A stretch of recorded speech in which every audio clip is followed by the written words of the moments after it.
رمضان المبارک کی پہلی تاریخ سے ہی فضیلتوں کا یہ سلسلہ تسلسل کے ساتھ جاری و ساری ہے، یعنی جو فضیلتوں کے دن اور راتیں اور اوقات اور اعمال شروع ہوئے ہیں تو اس کی ابتدا یکم رمضان المبارک سے ہو کر اب تک چل رہی ہے۔ یہ عید کے چاند پہ جا کے ختم نہیں ہوئی تھی، اس لیے کہ دو بڑے اسلام کے رکن ان کو اللہ تعالیٰ نے آپس میں جوڑ ایسا عطا فرمایا کہ ایک عمل سے فارغ ہوتے ہی دوسرے عمل میں اللہ نے مشغول کر دیا اپنے بندوں کو۔ 30 روزے رکھے یا 29 روزے رکھے اور عید کا چاند شوال کا نظر آیا تو شکرانے کے طور پہ ایک دن ہمیں دیا اپنی خوشی میں مشغول ہونے کے لیے، کھانے پینے کے لیے، اس میں روزہ منع کر دیا گیا، اور اس ایک دن کے اندر اپنی خوشی، اپنی طبیعت کے اندر ایک انبساط پیدا کرنے کے لیے تھوڑا سا وقت دیا گیا بیچ میں، اور اس کے فوراً بعد دوسرے عمل کی طرف اللہ نے ہمیں متوجہ کر دیا، اس لیے کہ شوال کا مہینہ اس کی پہلی تاریخ ہی یہ موسم حج کے مہینوں کی پہلی تاریخ ہے۔ شوال یعنی یکم شوال سے پہلے حج کا احرام باندھنا حاجی کے لیے درست نہیں ہے، لیکن جو ہی 30 روزوں سے فارغ ہوئے حضرت اور ایک بڑی عبادت، بڑے عمل، بڑی مشغولیت سے فارغ ہوا ایک مسلمان، اس کے بعد اس کو کہا کہ آپ دوسری مشغولیت کی طرف متوجہ ہو جائیں، اور اللہ نے جیسے اس سے پہلے والے مہینے کو رمضان المبارک کے روزوں کو اسلام کا بڑا رکن بنایا ہے، اسی طرح اب اس کے فوراً بعد ایک دوسرے اور عظیم رکن کی طرف تمہیں متوجہ کیا جس کو حج کہا جاتا ہے۔ تو یہ موسم حج کے مہینے تھے، شوال کا مہینہ موسم حج کا مہینہ، ذوالقعدہ موسم حج کا مہینہ، اور ذوالحج کی 10 تاریخ تک موسم حج کے دن۔ اور بقول حضرت ڈاکٹر عبدالحی صاحب نور اللہ مرقدہ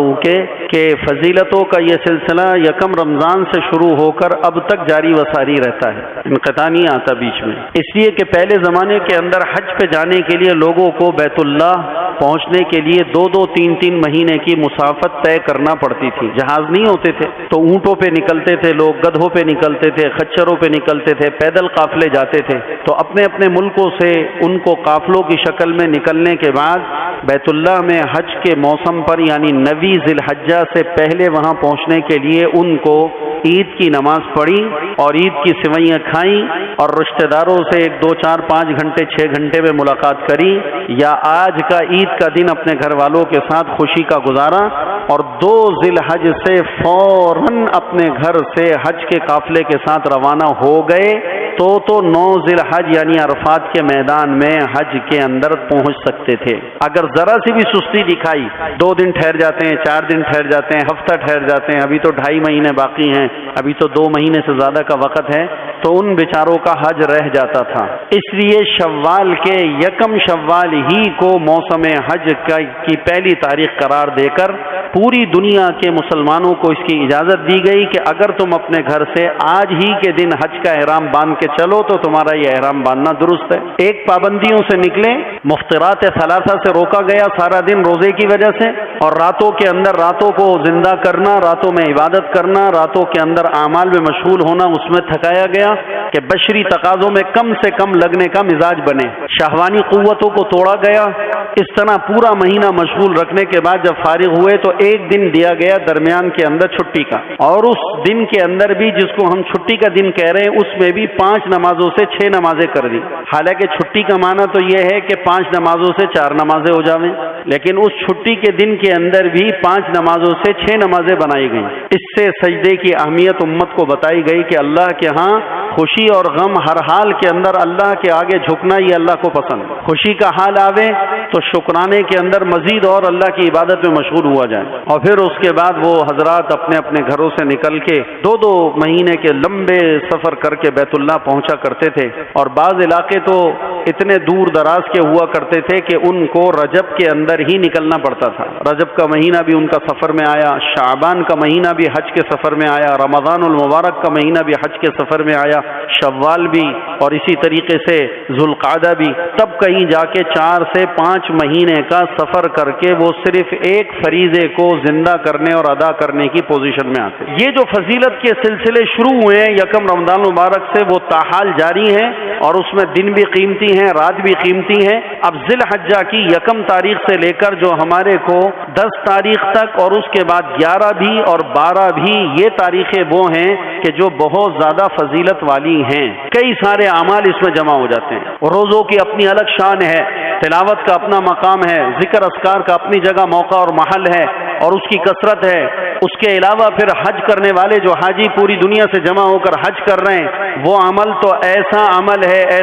ہے کہ ایک ایک حاجی پوری دنیا کے مسلمانوں کو بخشوانے کے لیے اپنی تضرع اور رونے دھونے سے کافی ہو جاتا ہے۔ ایک حاجی، صرف ایک حاجی، اور اس طرح کے 40-50 لاکھ حاجی جمع ہو رہے ہیں جو عرفات کے میدان میں اللہ سبحانہ و تعالیٰ کے سامنے آنسو بہا کر پوری امت مسلمہ کی مغفرت کی دعا کرتے ہیں۔ اور ایک آدمی کا صرف دعا کر لینا اتنا قیمتی ہے کہ حدیث کے اندر آتا ہے کہ اللہ تعالیٰ یہ فرماتے ہیں کہ اگر یہ میرا بندہ جس نے عرفات کے میدان میں اس وظیفے کو پڑھ کر اس نے یہ جو دعا اپنی مغفرت کی ہے، اگر یہ اپنی دعا کے اندر وسعت کو پیدا کر کر تمام اہل موقف کے لیے جتنی دنیا بھر سے حاجی آئیں سب کے لیے اگر یہ مجھ سے بخشش مانگے گا تو مجھے میرے ذات کی قسم ہے، بڑے مقام کی قسم ہے، عزت و جلال کی قسم ہے کہ میں اس اکیلے حاجی کی دعا کے اوپر تمام حاجیوں کی اور اس طرح پوری دنیا کے مسلمانوں کی اگر وہ دعا کرے گا تو سب کی مغفرت کر دوں۔ تو بھائیو، لاکھوں حاجی جمع ہوتے ہیں اور وہ وقت اللہ کی طرف سے دینے کا اتنا زیادہ کہ میرے نبی نے فرمایا کہ شیطان کو پورے سال کے اندر کسی رات اور کسی دن میں اتنا ذلیل اور خوار اور رسوا ہونے کا وقت نہیں آتا جتنا کہ شیطان کو ذلیل اور رسوا اور خوار ہوتے ہوئے عرفات کے میدان میں دیکھا جاتا ہے۔ اللہ کی رحمتیں برس رہی ہوتی ہیں اور اللہ تعالیٰ حاجیوں سے اتنی محبت اور اتنا پیار کرتا ہے اس آنے والے مجمع سے کہ جو لوگ پوری دنیا سے حج پر نہیں پہنچ سکے ان کو یکم ذی الحجہ سے کہا گیا کہ یکم ذی الحجہ سے قربانی کرنے تک تم بھی ان حاجیوں کی قدر مشابہت کرنے کے لیے تم ناخون نہ کاٹو، تم اپنے بال نہ کاٹو۔ ٹھیک ہے، تم اگر حج پہ نہیں گئے تو کوئی بات نہیں، لیکن اگر تم نے اپنے علاقے میں ہزاروں میل بیت اللہ سے دور اپنے علاقے میں اگر حاجیوں کی تھوڑی سی بھی مشابہت کو اپنا لیا تو اس مشابہت کی وجہ سے اللہ سبحانہ و تعالیٰ کی طرف سے جو رحمت کی بارشیں ان پہ برس رہی ہیں اور جو ابر اور رحمت کے بادل ان کے اوپر سایہ کیے ہوئے ہیں، اس کی ایک چھوٹی سی بدلی بھی اگر تمہارے اوپر آ جاتی ہے اور تمہاری مشابہت ان حاجیوں سے بن جاتی ہے تو جو کرم اور رحم اللہ نے ان حاجیوں پہ کر رکھا ہے ان کی معمولی سی مشابہت پر اللہ وہ کرم اور رحمت اور مغفرت تمہیں تمہارے علاقوں میں بغیر حج میں حاضر ہوئے عطا کر دے گا۔ حالانکہ عمل مستحب ہے، نہ کوئی واجب ہے نہ کوئی فرض ہے کہ ناخون نہ کاٹو، ناخون کاٹنا حرام، بال کاٹنا حرام، نہیں، استحبابی درجہ، لیکن استحباب کی بھی اتنی عظمت اور شان اسلام کے اندر ہے کہ اگر کسی نے استحبابی حکم کو بھی پورا کر لیا تو جو حاجیوں کو فیض مل رہا ہے وہ فیض اللہ تعالیٰ اس کراچی کے اندر بسنے والے، اس محلے کے اندر رہنے والے آدمی کو عطا فرما دیتے ہیں کہ دین والوں سے، اللہ کے تعلق کے ساتھ، زندگی کو لے کر چلنے والوں کے ساتھ مشابہت اختیار کرنا اتنا زیادہ نافع ہے۔ جب حضرت ڈاکٹر عبدالحی صاحب رحمہ اللہ مرقدہ یہ نقطہ ارشاد فرمایا کرتے تھے اپنے بیان کے اندر، تو حضرت مولانا اشرف علی تھانوی نور اللہ مرقدہ کے جو خلیفہ اجل گزرے ہیں حضرت مجذوب صاحب رحمہ اللہ، تو ان کا یہ شعر بڑے وجد میں آ کے پڑھا کرتے تھے، الہی تیرے محبوب کی شباہت لے کر آیا ہوں، حقیقت تو اس کو کر دے میں صورت لے کے آیا۔ حضرت مجذوب صاحب کا شعر ہے، تیرے محبوب کی یا رب شباہت لے کے آیا ہوں، حقیقت تو اس کو کر دے میں صورت لے کے آیا۔ کہا کرتے رہے داڑھی رکھ لو، تمہارے نبی کے چہرے پر داڑھی تھی، امامہ باندھ لو، تمہارے نبی علیہ الصلوۃ والسلام امامہ باندھا کرتے تھے، تم اپنی وضاحت اپنے نبی کی ظاہر پر بنا لو، چاہے تمہارا اندر کالا اور سیاہ ہی کیوں نہ ہو، کم از کم ظاہر اپنانے کے اوپر اتنا ضرور ہوگا کہ قیامت کے دن تم یہ کہہ سکو گے کہ اللہ جو مجھ سے ہو سکا وہ میں نے کر لیا۔ تو مجذوب صاحب رحمۃ اللہ علیہ یہ شعر پڑھا کرتے تھے، حضرت تھانوی نور اللہ مرقدہ کے بڑے اجل خلفاء میں تھے، تیرے محبوب کی یا رب شباہت لے کے آیا ہوں، حقیقت تو اس کو کر دے میں صورت لے کے آیا، حقیقت تو اس کو کر دے میں صورت لے کے آیا۔ تو مشابہت اللہ والوں سے اور اللہ کے تعلق پر زندگی گزارنے والوں کے ساتھ مشابہت اختیار کرنا بھی دنیا اور آخرت میں نفع سے خالی نہیں ہے، اور غیروں کے ساتھ مشابہت اختیار کرنا یہ ہلاکت اور تباہی اور بربادی کے لیے دنیا اور آخرت کے اندر کافی ہے۔ اگر تیرے پاس ہلاکت کا کوئی اور عمل نہیں ہے لیکن تو نے یہود و نصارہ کی کسی درجے کے اندر بھی مشابہت اختیار کر رکھی ہے تو قیامت کے دن ان کے ساتھ حشر ہونے میں اور تیری تباہی و بربادی میں تیرا یہ بد کرداری والا عمل کافی ہے۔ نہ تو زانی ہے نہ تو شرابی ہے، لیکن تو نے یہود و نصارہ کی ظاہر کے اندر کسی بھی چیز کے اندر مشابہت اپنا لی تو وہ مشابہت تجھے ہلاک کرنے کے لیے کافی ہے۔ اللہ کے ہاں قربانی کا مقام بہت بڑا ہے، اور کوشش کر کے ہمت کر کے پہلے ہی دن قربانی کرنی چاہیے، کیونکہ حدیث میں آتا ہے جس کا مفہوم ہے ان اعظم الایام عند اللہ سبحانہ وتعالی یوم النحر ثم یوم القر قال ثور وهو یوم الثانی۔ اللہ کے پیارے نبی علیہ الصلوۃ والسلام نے فرمایا کہ سب سے زیادہ افضل ترین عظیم ترین دن اللہ کے نزدیک وہ یوم النحر 10ویں ذی الحج کا دن ہے۔ ان اعظم الایام عند اللہ یوم النحر، سب سے زیادہ افضل ترین دن قربانی کے لیے وہ 10ویں ذی الحج کا دن ہے۔ اور ما عمل ابن آدم من عمل یوم النحر احب الى اللہ من احراق الدم وانه لیاتی یوم القیامة بقرونها واشعارها واضلافها وان الدم لیقع من اللہ بمکان قبل ان یقع بالارض فطیبوا بها نفسا۔ اللہ کے پیارے نبی علیہ الصلوۃ والسلام نے فرمایا کہ آدم کے بچے کا کوئی عمل 10ویں ذی الحجہ کے دن قربانی کے جانور کو ذبح کرنے سے بڑا عمل نہیں ہے۔ ما عمل ابن آدم من عمل یوم النحر احب الى اللہ من احراق الدم، آدم کے بچے کا کوئی عمل 10ویں ذی الحجہ کے دن قربانی کا جانور ذبح کرنے سے بڑھ کر نہیں ہے۔ وانه لیاتی یوم القیامة بقرونها واشعارها واضلافها وان الدم لیقع من اللہ بمکان قبل ان یقع بالارض فطیبوا بها نفسا۔ اور بے شک یہ قربانی کا جانور قیامت کے دن اپنے سینگوں کے ساتھ بقرونها واشعارها اور اپنے بالوں کے ساتھ واضلافها اور اپنے کھروں کے ساتھ اپنے پیروں کے ساتھ اللہ کی بارگاہ میں لایا جائے گا۔ اور جب اللہ تعالیٰ کے نام پر اللہ کا بندہ اللہ کو راضی کرنے کے لیے جانور کو ذبح کرتا ہے تو جیسے ہی گلے پہ چھری پھیری جاتی ہے اور اس کے گلے سے خون کا فوارہ نکلتا ہے، سیکنڈوں سے بھی کم وقت کے اندر وہ خون کے چھینٹے زمین پر گرتے ہیں۔ میرے نبی نے فرمایا کہ ابھی خون کا چھینٹا اس کے گلے سے نکل پہ زمین پر گرا نہیں ہے، یہ بعد میں گرے گا، اس سے پہلے یہ عمل اللہ کے ہاں اس قربانی کرنے والے کا قبول کر لیا جاتا ہے، اللہ کے ہاں قبول کر لیا جاتا ہے۔ تو بھائیو یہ 10 دن ہمارے پاس بڑے قیمتی، یہ 10 دن ہمارے پاس بہت قیمت کے دن ہیں۔ ان دنوں میں روزہ رکھنا اللہ تعالیٰ کے نزدیک بہت زیادہ پسندیدہ اور محبوب ہے کہ ایک ایک دن کا روزہ سال بھر کے برابر بنتا ہے۔ اگرچہ روایت کے اندر سند میں کچھ ضعف ہے، لیکن جو یوم عرفہ کی روایت ہے کہ آپ نے فرمایا انی احتسب علی اللہ ان یکفر السنة التي قبلہ والسنة التي بعدہ، یوم عرفہ کے بارے میں آپ نے فرمایا صیام یوم عرفہ انی احتسب علی اللہ ان یکفر السنة التي قبلہ والسنة التي بعدہ۔ یہ جو 9 ذی الحج کے دن کا روزہ ہے، اس روزے کے بارے میں اللہ سے اس بات کی امید رکھتا ہوں کہ ایک دن کا روزہ، صرف 9 ذی الحج کا روزہ، ایک دن کا روزہ اس انسان کے روزہ رکھنے والے کی زندگی کے 1 سال کے گزشتہ کے اور 1 سال اگر زندگی کا اس کو آگے ملتا ہے، اس کے اللہ تعالیٰ گناہوں کا کفارہ ایک روزے کو بنا دیتے ہیں۔ تو بھائیو نیت کرو کہ انشاءاللہ 1 ذی الحج سے 9 ذی الحج تک ہم روزے رکھنے کا کچھ اہتمام کر لیں گے، اور اگر 9 روزے بھاری پڑ رہے ہوں تو کم از کم اس کا تو تمام مجمع ارادہ کرے کہ انشاءاللہ یوم عرفہ کے دن کا روزہ تو ہم اہتمام سے انشاءاللہ رکھیں گے۔ ایک اکیلا روزہ رکھیں وہ بھی کافی ہے، اور اگر 1 ذی الحج سے لے کے 9 ذی الحج تک کے روزے رکھیں تو نور علی نور ہے۔ کیوں کہ یہ 9 ذی الحج کے جو دن ہیں، بخاری شریف کی روایت ہے ابن عباس رضی اللہ تعالی عنہما مفسر قرآن،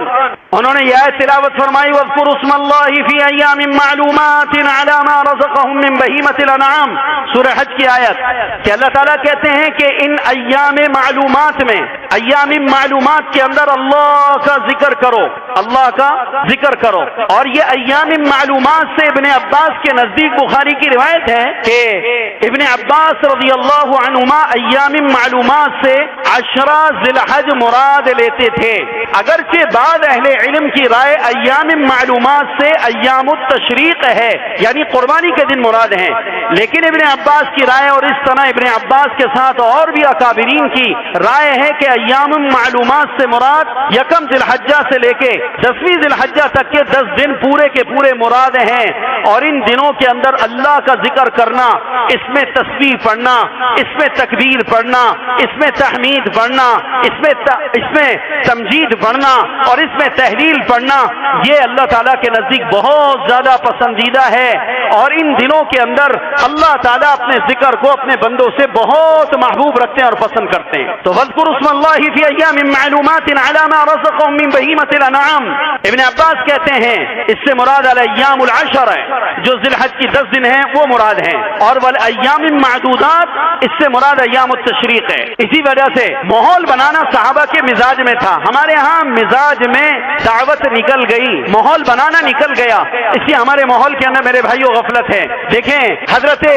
ابن عمر رضی اللہ عنہما کے بارے میں امام بخاری رحمۃ اللہ علیہ نے نقل کیا ہے، باب فضل العمل فی ایام التشریق، ایک باب باندھا ہے کتاب العیدین کے اندر امام بخاری رحمۃ اللہ علیہ نے. اس باب کے اندر ابن عمر اور ابو ہریرہ رضی اللہ عنہما یہ دونوں کبار اجلہ فضلا بڑے صحابہ میں سے ہیں. تو ابن عمر کے بارے کے اندر اور ابو ہریرہ کے بارے کے اندر امام بخاری رحمۃ اللہ علیہ نقل کرتے ہیں کہ وکان ابن عمر و ابو ہریرہ وکان ابن عمر و ابو ہریرہ رضی اللہ عنہما یخرجان الى السوق فی ایام العشر، یخرجان الى السوق فی ایام العشر ویکبر الناس بتکبیرہما. ابن عمر رضی اللہ تعالی عنہما اور ابو ہریرہ رضی اللہ عنہ ان دونوں حضرات کی عادت تھی کہ جب ذی الحج کے یہ 10 دن آتے تو 10 ذی الحج یعنی 1 ذی الحج سے لے کے 10 ذی الحج تک یہ مدینہ منورہ کے بازاروں میں چلے جاتے اور مدینہ منورہ کے بازاروں میں چکر لگاتے، اور مدینہ منورہ کے بازاروں کے اندر خریداری کے لیے نہیں جاتے بلکہ مدینہ منورہ کے بازاروں میں جا کر یکبران، یہ دونوں صحابی بلند آواز سے پڑھا کرتے اللہ اکبر اللہ اکبر لا الہ الا اللہ اللہ اکبر اللہ اکبر وللہ الحمد اللہ اکبر لا الہ الا اللہ اللہ اکبر وللہ الحمد. یہ ابو ہریرہ اور ابن عمر رضی اللہ عنہما کی عادت تھی کہ یخرجان الى السوق فی ایام العشر یکبران ویکبر الناس بتکبیرہما. یہ بازاروں میں جاتے اور دکان والوں کے پاس جاتے اور خریداری کے لیے جو لوگ آئے ہوئے تھے ان کے درمیان میں چکر لگاتے اور زور زور سے پھر پڑھتے. کیا پڑھتے؟ میرے ساتھ پڑھیے، آپ زور سے پڑھیں آپ بھی. اللہ اکبر لا الہ الا اللہ اللہ اکبر وللہ الحمد اللہ اکبر لا الہ الا اللہ واللہ اکبر وللہ الحمد اللہ اکبر لا الہ الا اللہ واللہ اکبر وللہ الحمد. دونوں حضرات بازار میں گئے ہیں اور بازار میں جا کر یہ تکبیریں پڑھ رہے ہیں. اب ان کو تکبیریں پڑھتے ہوئے دیکھ کر لوگ آس پاس سے جب گزرتے تو ابن عمر کو دیکھتے کہ وہ تکبیریں پڑھ رہے، ابو ہریرہ کو دیکھتے کہ اللہ کی بڑائی کے بول زبان کے اوپر ہیں، تو یکبران ویکبر الناس بتکبیرہما.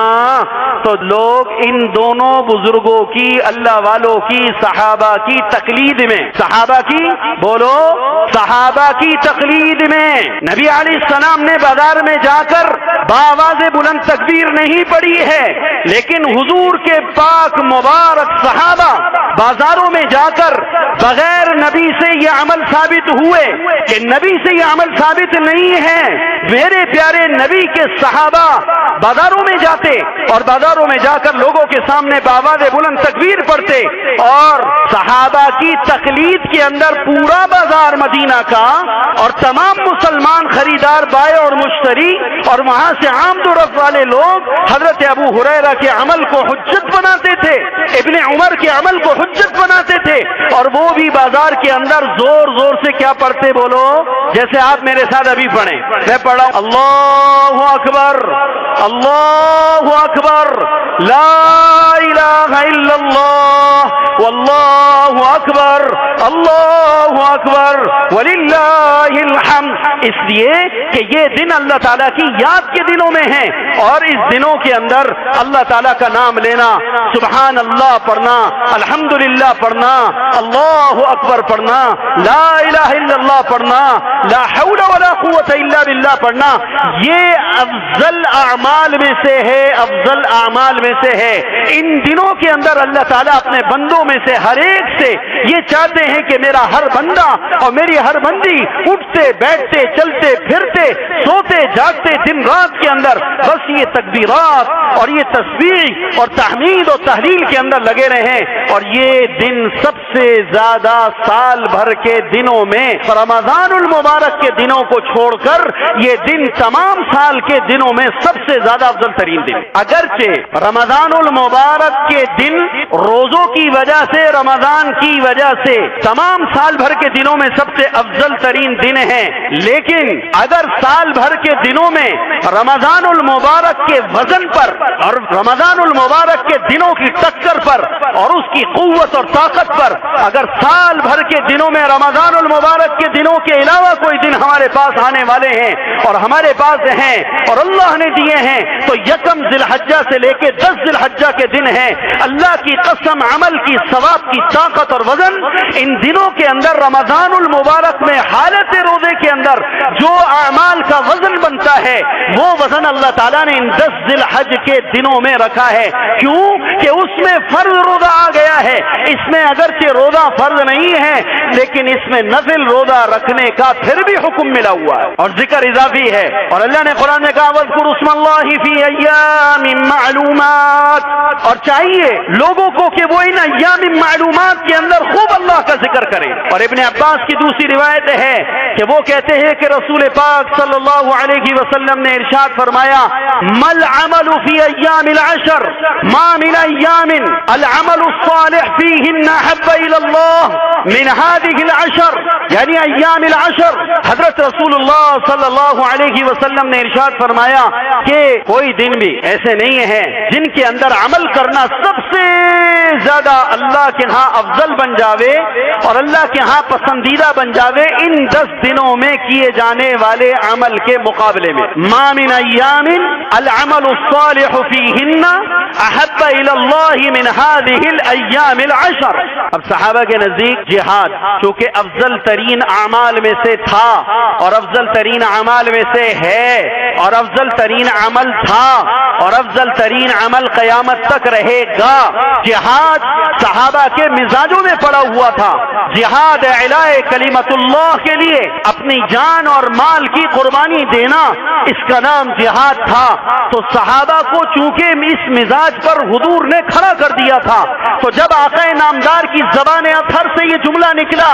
ما من ایام العمل الصالح فیہن احب الی اللہ من هذه الایام العشر، کوئی عمل بھی اللہ تعالیٰ کے نزدیک ان 10 دنوں کے اندر کیے جانے والے عمل سے افضل کوئی عمل نہیں ہے، تو صحابہ کا ذہن ایک دم گیا جہاد کی طرف کہ آقا نامدار نے تو 12 مرتبہ جہاد کے بارے میں فرمایا کہ جہاد سب سے افضل، جہاد سب سے افضل، جہاد سب سے افضل، اور اب حضرت فرما رہے ہیں کہ ان 10 دنوں میں کیے جانے والا نفل عمل سبحان اللہ پڑھنا، الحمدللہ پڑھنا، اللہ اکبر پڑھنا، لا الہ الا اللہ پڑھنا، لا حول ولا قوت الا باللہ پڑھنا اور تلبیہ پڑھنا اور قرآن پڑھنا اور نفل روزہ رکھنا اور نفل نماز پڑھنا، اللہ کے نزدیک تمام تمام اعمال میں سب سے افضل ترین عمل یہ بن جاتے ہیں. تو صحابہ میں سے کچھ ساتھیوں نے ہمت کر کے رسول اللہ سے کہا قالوا ولا الجہاد یا رسول اللہ، اے اللہ کے رسول کیا ان دنوں میں کیے جانے والا نفل عمل، نیک عمل جہاد سے بھی زیادہ افضل ہو جاتا ہے؟ جہاد سے بھی افضل ہو جاتا ہے. تو آقا نامدار صلی اللہ علیہ وسلم نے فرمایا قال ولا الجہاد، قال ولا الجہاد، ہاں ہاں ان دنوں میں کیا جانے والا نفل عمل اللہ کے نزدیک تمہارا وہ نیک عمل اللہ کے نزدیک جہاد سے بھی زیادہ افضل ہو جاتا ہے، جہاد سے بھی زیادہ افضل ہو جاتا ہے. الا رجل خرج بنفسه وماله فلم يرجع بشيء، البتہ وہ مجاہد جو اپنی جان اور اپنے مال کے ساتھ جہاد پہ نکلا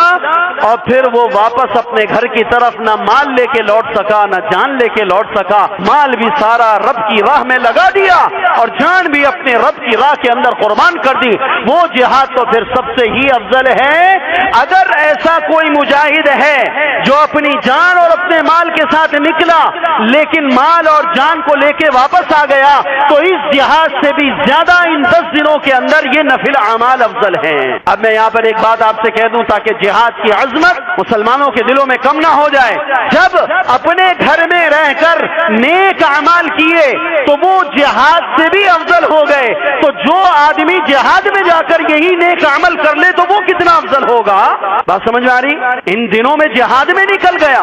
اور جہاد میں نکل کے پھر اس نے روزہ بھی رکھا، پھر اس نے جہاد میں نکل کے پڑھیے سبحان اللہ الحمدللہ اللہ اکبر لا الہ الا اللہ لا حول ولا قوة الا باللہ اللہ اکبر لا الہ الا اللہ واللہ اکبر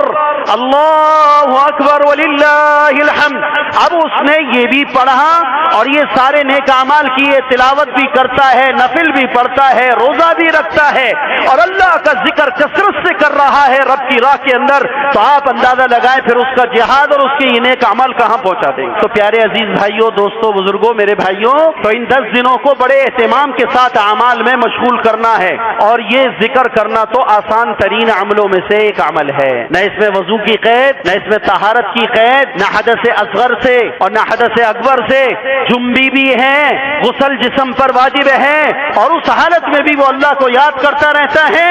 اور سبحان اللہ الحمدللہ لا الہ الا اللہ اللہ اکبر پڑھتا ہے تو جناب اس کے لیے یہ عمل افضل ہو جائے گا. اور صحابہ کے دور میں اس کا بڑا رواج تھا، اللہ ہمارے ہاں رواج بنا دے. بخاری شریف کی ایک روایت اور سنا کے میں بات ختم کر رہا ہوں. حضرت عمر رضی اللہ عنہ حج پر تشریف لے گئے، مینا کے دن شروع ہو گئے. حضرت عمر کے بارے میں آتا ہے، دیکھو عمر کا عمل بتا رہا ہوں کہ حضرت عمر کی تقلید کیوں کرتے ہو، حضرت عمر کی تقلید کیوں کرتے ہو. حضرت عمر کی تقلید تمام مسلمانوں نے حضور کے زمانے کے لوگوں نے کی ہے، جو حضور کی زندگی میں حیات اور بعد میں بھی بقید حیات انہوں نے حضرت عمر کے عمل کو حجت بنایا. مینا کا حال بتا رہا ہوں. تو حضرت عمر احرام کے اندر ہیں، بخاری کی روایت بتا رہا ہوں آپ کو، کتاب العیدین میں دیکھ لیجئے گا. حضرت عمر رضی اللہ تعالی عنہ مینا کے اندر اپنے خیمے کے اندر تھے. حضرت نے محسوس کیا کہ لوگ ذکر میں مشغول کم ہیں یا ان کو ذکر پہ برانگیختہ کرنے کے لیے حضرت عمر نے ایسے کیا ہوگا، واللہ اعلم. حضرت عمر کا عمل یہ ذکر کیا جا رہا ہے. امام بخاری کہتے ہیں کہ حضرت مینا کے خیمے میں تھے، خیمے میں حالت احرام کے اندر تھے. تو حضرت عمر نے یکبر فی قبۃ بمنا، اپنے خیمے کے اندر سے حضرت عمر نے زور زور سے پڑھنا شروع کر دیا. کیا حضرت عمر کا عمل دہرائیں؟ اللہ اکبر لا الہ الا اللہ واللہ اکبر وللہ الحمد اللہ اکبر کبیرا والحمد للہ کثیرا وسبحان اللہ بکرۃ واصیلا. حضرت عمر اللہ کا نام مینا کے خیمے کے اندر زور زور سے لینے لگے حاجیوں میں. فیسمعوا اہل المسجد، حضرت عمر کا جہاں خیمہ لگا ہوا تھا اس کے قریب مسجد خیف تھی. مینا کے اندر جو جامع مسجد ہے اس مسجد کے قریب حضرت عمر کا خیمہ لگا ہوا تھا. تو حضرت عمر نے اتنی زور زور سے تکبیریں پڑھی کہ حضرت عمر کے تکبیر کی آواز مسجد کے اندر چلی گئی. مسجد والوں نے حضرت عمر امیر المومنین کی آواز کو سنا کہ حضرت عمر زور زور سے تکبیر پڑھ رہے ہیں تو سارے مسجد والے بھی وجد میں آ گئے. فیکبرون، تو سب نے مسجد والوں نے بھی حضرت عمر کے ساتھ کیا پڑھنا شروع کری؟ ارے مسجد والوں پڑھو اللہ اکبر لا الہ الا اللہ واللہ اکبر وللہ الحمد اللہ اکبر لا الہ الا اللہ واللہ اکبر وللہ الحمد اللہ اکبر۔ حضرت عمر کی آواز سے مسجد کے اندر آواز گئی ہے تو فیسمعوہ اہل المسجد فیکبرون، تو مسجد والوں نے بھی تکبیر زور زور سے پڑھنا شروع کر دی۔ میرے محترم، مسجد والوں کی آواز اتنی گونجی کہ حدیث میں آتا ہے، بخاری کے اندر روایت ہے کہ جب مسجد والوں نے زور سے پڑھی تو مسجد والوں کے تکبیر کی آواز بازار میں چلی گئی۔ تو جب مسجد والوں نے تکبیر پڑھنا شروع کری تو جب وہ زور سے پڑھنے لگے تو اس کی آواز جب بازار میں گئی تو بازار والے تو خرید و فروخت میں لگے ہوئے تھے، تو ان بازاروں کے اندر جو لوگ خرید و فروخت میں مبتلا تھے تو بازار والوں نے بھی اپنے ساری خرید و فروخت کو چھوڑ کر مسجد والوں کے ساتھ پڑھیے اللہ اکبر لا الہ الا اللہ واللہ اکبر وللہ الحمد۔ والوں نے بھی تکبیریں پڑھنا شروع کری حتی ترج منا تکبیرا۔ بخاری کے اندر روایت ہے کہ جب مسجد والوں نے اور بازار والوں نے مل کر اللہ کا نام وہاں پر لیا تو اتنی آواز مینا میں گونجی ہے کہ مینا کا میدان تکبیروں کی وجہ سے کانپنے لگا۔ اتنی گونج حتی ترج بمنا، مینا کا میدان تکبیر سے گونج رہا تھا اور ایک مسلمان کو بھی دوسرے کی آواز سنائی نہیں دے رہی تھی گفتگو کی۔ سارے مسلمان اجتماعی طور پر مینا کے اندر تکبیرات کے پڑھنے میں مشغول تھے۔ آج میرے بھائیوں یہ مینا کے میدانوں میں حضرت عمر کا عمل آج زندہ نہیں ہے۔ آج مینا کے میدانوں میں لوگ اپنے موبائلوں پر اپنے گھر والوں سے رابطوں میں گفتگو کر رہے ہوتے ہیں اور خیموں کے اندر لیٹ کر ایران توران کی اور ادھر ادھر کی لایعنی باتوں میں لگے ہوتے ہیں۔ ہائے کاش کہ امت مسلمہ میں عمر رضی اللہ تعالی عنہ کا عمل زندہ ہو جائے۔ ایسی تکبیریں پڑھتے تھے، سب کو وجد آ جاتا تھا، پورا مینا کا مینا ہلنے لگا۔ بابا عجیب، تو جب باپ ایسا ہو تو بیٹے پہ باپ کا رنگ غالب آتا ہے۔ تو ابن عمر رضی اللہ تعالی عنہما نے دیکھا میرے ابا جان زور زور سے تکبیر پڑھ رہے ہیں، تو ابو ہریرہ کے ساتھ کہاں نکل گئے؟ بازار میں چلے گئے مینا کے حالت احرام میں، 29 دنوں میں بھی پھرتے رہے اور جب مینا کے اندر حالت احرام میں اپنے ابا جان کو دیکھا کہ ابا زور زور سے ایسا ذکر کیا بتائیں آپ کو کہ پاس بیٹھنے والا اس ذکر کی تراوٹ محسوس کرتا تھا، ایسا ذکر ہوتا تھا، ایسے اللہ کو یاد کرتے تھے ان دنوں کے اندر صحابہ، اور حج کے اندر اتنا حاجیوں کے اوپر اللہ کی یاد کا غلبہ۔ تو ابن عمر رضی اللہ تعالی عنہما یکبر بمنا تلک الایام وخلف الصلاوات، حضرت ابن عمر ہر نماز کے بعد تکبیریں پڑھتے تھے، ہر نماز کے بعد زور زور سے تکبیریں پڑھا کرتے تھے، اور جب نماز سے فارغ ہو جاتے تو اپنے بستر پہ آتے آرام کرنے کے لیے تو وعلی فراشہ وفی فسطاطہ ومجلسہ وممشاہ تلک الایام جميعا۔ ابن عمر رضی اللہ تعالی عنہما جب نماز کے لیے جاتے تو تکبیریں پڑھتے ہوئے جاتے، نماز پڑھ کے واپس آتے تب تکبیریں پڑھتے، مسجد میں سلام پھر جاتا پھر تکبیریں پڑھتے، اور اس کے بعد جب تھک کر اپنے بستر پہ لیٹنے کے لیے آتے تو لیٹ کر بستر پہ بھی تکبیریں پڑھتے۔ اوہو، کیا اللہ کا عشق تھا، کیا اللہ سے نسبت و تعلق تھا ان حضرات کا۔ تو ابن عمر کے بارے میں آتا ہے کہ جب وہ نماز سے فارغ ہوتے تکبیریں پڑھتے، وفی فراشہ، اور پھر اس کے بعد ایک لفظ اور ہے بخاری کے اندر وفی فسطاطہ، فسطاط عربی زبان کے اندر ڈیرے کو کہتے ہیں۔ کس کو کہتے ہیں؟ پٹھانوں کا ڈیرا ہوتا ہے نا، پٹھانوں کا، یہ ان کے یہاں ڈیرا مشہور ہے۔ ڈیرا، یہ ڈیرا گپ لگانے کی جگہ کا نام ہے، گپ لگانے کی جگہ جہاں پر صرف کھانا پینا گپ شپ ہوتی ہے اس کو ڈیرا کہتے ہیں۔ تو حضرت ابن عمر رضی اللہ عنہما کا بھی ایک ڈیرا تھا۔ ڈیرا کا معنی بیٹھک، ڈیرے کا معنی اردو میں بیٹھک کہتے ہیں، ان کی بیٹھک ہوا کرتی تھی۔ تو حضرت ابن عمر جب اپنی بیٹھک میں جاتے تو لوگ ان کے پاس ملنے کے لیے آ جایا کرتے تھے، تو اس بیٹھک کے اندر بھی لوگوں کو ادھر ادھر کی باتوں میں لگانے کے بجائے سب کو کس میں لگاتے؟ تکبیر میں لگا دیتے، اللہ کا ذکر کرنے کے اندر لگا دیتے۔ تو وہ بھی فراشہ وفی فسطاطہ، اپنے بستر پہ بھی اللہ کو یاد کرتے اور اپنی بیٹھک اپنے ڈیرے کے اندر بھی اللہ کو یاد کرتے، وہ مجلسہ، اور جہاں پر حلقہ لگاتے مجلس لگاتے جہاں پر بیٹھتے کسی کام کے لیے تو اپنی مجلس میں بھی کس کو یاد کرتے؟ اللہ کو یاد کرتے، وممشاہ چاہ ہو اور جب مجلس سے اٹھ کے جانے لگتے تو جاتے وقت بھی اللہ کا ذکر کرتے. او میرے تو کریں گے انشاءاللہ سارے کے سارے سب اللہ کو یاد کرنے کو تیار ہیں انشاءاللہ. یکم ذی الحج سے لے کے یہ 10 دن میں والہانہ اللہ کا ذکر کرنا اور اتنا ذکر کرنا کہ جس کو حضرت شیخ الحدیث نور اللہ مرقدوں نے فضائل ذکر میں لکھا کہ اتنا اللہ کا ذکر کرو اتنا کرو حتی یقولوا مجنون، یہاں تک کہ لوگ تمہیں کیا کہنے لگے، ارے یہ تو دیوانہ ہو گیا، یہ تو دیوانہ معلوم ہوتا ہے. دیوانہ وار اللہ کا ذکر کرنا. اور اللہ تعالیٰ کو اس طرح کے یاد کرنے والے اتنے پسند ہیں کہ ما من ایام العمل الصالح فیہن احب الی اللہ من هذه الايام العشر. اللہ کے نزدیک ان 10 دنوں میں جو عمل تم کرتے ہو نیک، ان 10 دنوں کے علاوہ کیا جانے والا سال بھر کے عملوں میں اس عمل کا وہ وزن نہیں ہے جو ان 10 دنوں کے اندر بنتا ہے. ولل جہاد، یا اصلا جہاد بھی، قال ولل جہاد، ہاں جہاد بھی، الا رجل خرج بنفسه وماله فلم يرجع بذلك شيء. ہاں جو مجاہد اس طرح نکلا اپنی جان اور مال کو لے کے کہ اس کے بعد لوٹنے کی کوئی توقع نہ رہی اور وہ شہید ہو گیا تو وہ تو بلا شبہ سب سے زیادہ افضل ہے. وگرنہ اس کے علاوہ ان دنوں کے اندر جہاد سے بھی بڑھ کر یہ عمل ہے جو اللہ تعالیٰ ہمیں ان 10 دنوں میں یہی گھر پر عطا فرما رہا ہے. اب بھی ہم قدر نہ کریں تو ہماری ناقدری. تو بھائی گھر میں بھی ماحول بناویں گے انشاءاللہ، گھر والوں کو کہیں گے انشاءاللہ، بچیوں کو اس پہ لگاویں گے انشاءاللہ، گھر کی مستورات کو بھی انشاءاللہ متوجہ کریں گے انشاءاللہ. اور جو بہنیں بیان میرا سن رہی ہیں ان سے بھی میری درخواست ہے کہ اپنے گھروں میں جا کر مستورات اس کا ماحول بنائیں اور خوب اللہ تعالیٰ کے یاد سے اپنی زبانوں کو رطب اللسان کریں. سیڑھیاں اتریں تب ذکر کریں، سیڑھیاں چڑھیں تب ذکر کریں، نماز پڑھنے جا رہے ہیں تب کریں. اور یہ عیدین کی نمازوں کے ساتھ خاص نہیں ہے بلکہ ان پورے 10 دنوں کے اندر ہر نماز، حتیٰ کہ امام باقر رضی اللہ تعالی عنہ، محمد بن علی رضی اللہ عنہ کے بارے میں جن کو امام باقر کہا جاتا ہے، امام باقر رضی اللہ تعالیٰ عنہ کے بارے میں بخاری میں لکھا ہوا ہے کہ وہ تو اپنی نفل نمازوں کا سلام پھیرنے کے بعد بھی تکبیروں میں لگ جاتے تھے. اسی بخاری میں ہے کتاب العیدین کے اندر، محمد بن علی رضی اللہ تعالی عنہ وہ صرف فرض نماز کے بعد تکبیریں نہیں پڑھا کرتے تھے بلکہ فرض نماز کے علاوہ سنن نوافل جتنی بھی رکعتیں ادا کرتے، جب سلام پھیرتے تو سلام پھیرنے کے بعد بہت دیر تک اللہ اکبر